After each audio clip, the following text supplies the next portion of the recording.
Alright guys, we are here on some Cyberpunk 2077, testing out the new dynamic frame generation up to 6-time multiplayer. I'm going to have it on the screen right here so you guys can see that we are using it, right? We have that set up, and we also are testing this on a RTX 5090 with the 9950X 3D. This video isn't going to be too long. I'm going to try my best to just showcase a bunch of areas that's like very heavy on the GPU, so that way we can just go ahead and show you guys how the dynamic multi-frame generation times 6 actually does work. So if you guys are new to the channel, be sure to hit that like button, comment, share, subscribe. We're gonna hop into this. Okay, so these are the settings that we are using here. I am using DLSS frame generation here. As you can see, it says 4 times here, but we overrode that in the settings, the NVIDIA app, to go to 6 times, right? Because it's not going to have that setting in the actual game itself yet. But we did override this so that we could get to 6-time frame gen. So now I'm going to show you guys everything I have. I do have everything, I think, maxed out. I got path tracing on. Let me just quickly roll down here. I do have path tracing on. Ray tracing, obviously, you can't turn on when you have path tracing on in this, because path tracing is an enhanced version of ray tracing, right? So that's going to be there. Crowd density is going to be obviously high. Field of view is up. Field of grain off, because I hate the way that looks. I'm not going to lie to you guys, but okay. But yeah, motion blur is off as well. But I'm going to scroll down. Everything is on the highest settings possible. We're on Psycho here. You can see that right there. For a game that came out so long ago, this is actually running really well, right? I don't expect this game to actually drop. Now that we're using the DLSS multi-dynamic frame generation, I don't expect it to drop below 150 FPS. If it does drop below that, I'm not gonna lie, it just goes to show how intensive path tracing actually is, especially at 4K on a GPU that is very, very, very high tier. Obviously, the highest tier is the 5090 and the 9950X 3D as a CPU. It just really goes to show. But we're gonna go here. Around here, let's drive around because it has a lot of stuff going on, right? So we want to see how low it actually does get the GPU, and when it actually starts to kick in. You can see we're at a 1% low in the 40s.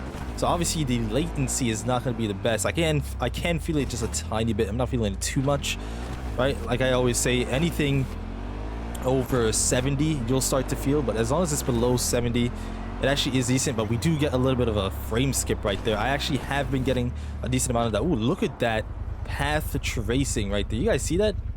Ooh, that was actually so nice. We gotta drive over that one more time. That was actually really nice. Look at this. Ooh. Yeah, that's beautiful. That is absolutely beautiful.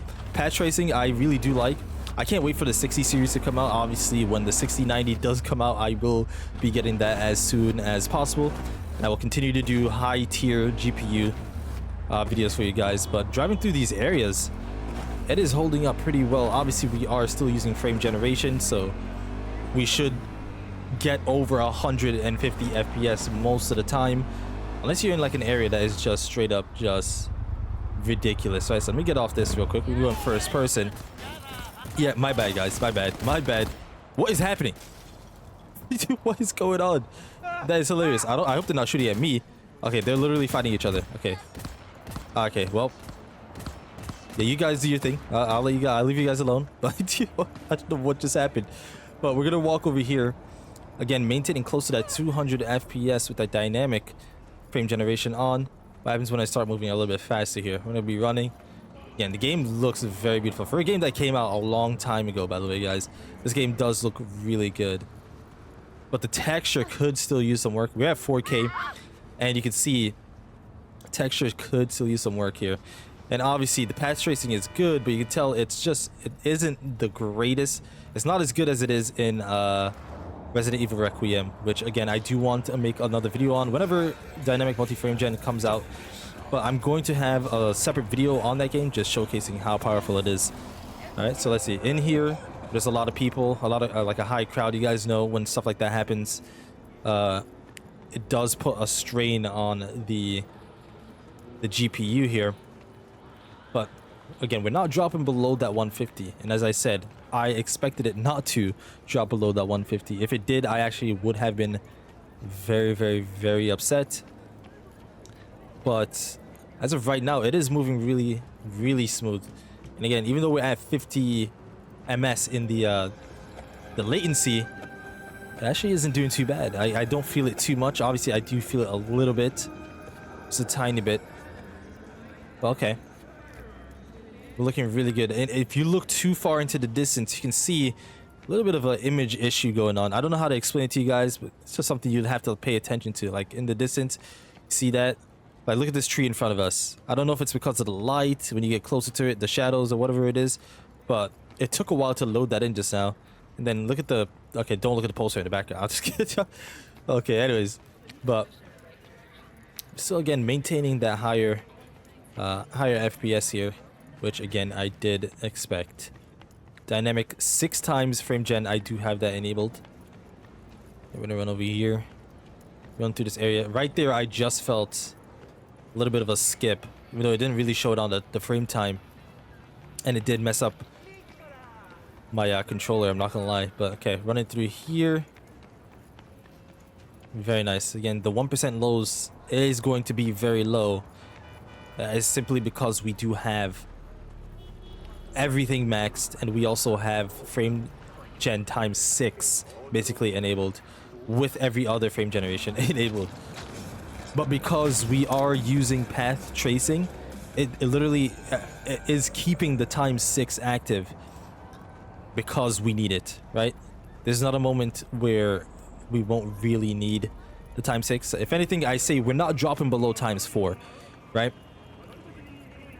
Here we go, running over here, running past this. We run up here real quick, run through this area. Again, very beautiful game, very beautiful. Path tracing, again, one of my favorite things that they added in the game. What was that? You guys saw that? It was a little bit of like a blurry thing running past when I started running past here. I'm not sure. I'm not sure what it is. I'm gonna run past this. Go over here real quick. Let's walk through this area. Also, if you hear my dog barking, ignore it, please. I don't know how to edit that out in the video. Okay, what's he doing? Lock in. We run past here. Okay, I'm gonna get my bike back. Let's call in the bike. Can I sprint? I don't have any stamina. Bike, please come to me.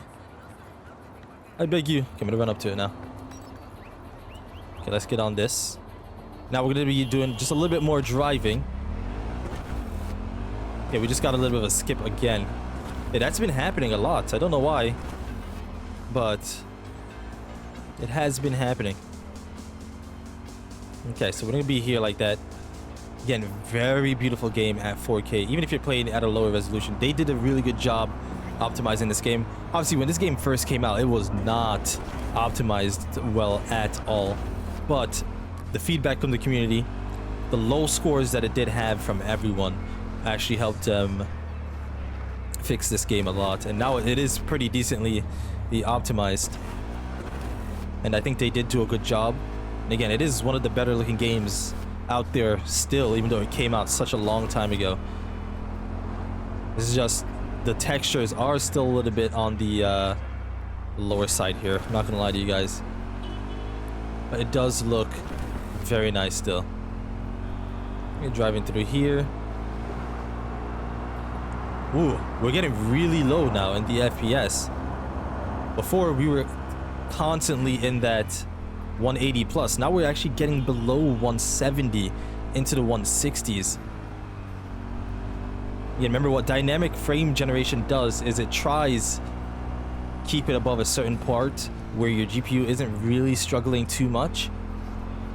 Like if it doesn't need to use the dynamic frame generation, it won't use it, right? As far as I understand, I could be wrong. You guys let me know. But that's to my understanding what is going on here. Okay, driving through here. Very, very good. We're just gonna do a couple more like driving sections, and then we're probably gonna call it a day on this video. It is gonna be a very short video again because we are only testing the one setting, which is the dynamic multi-frame generation.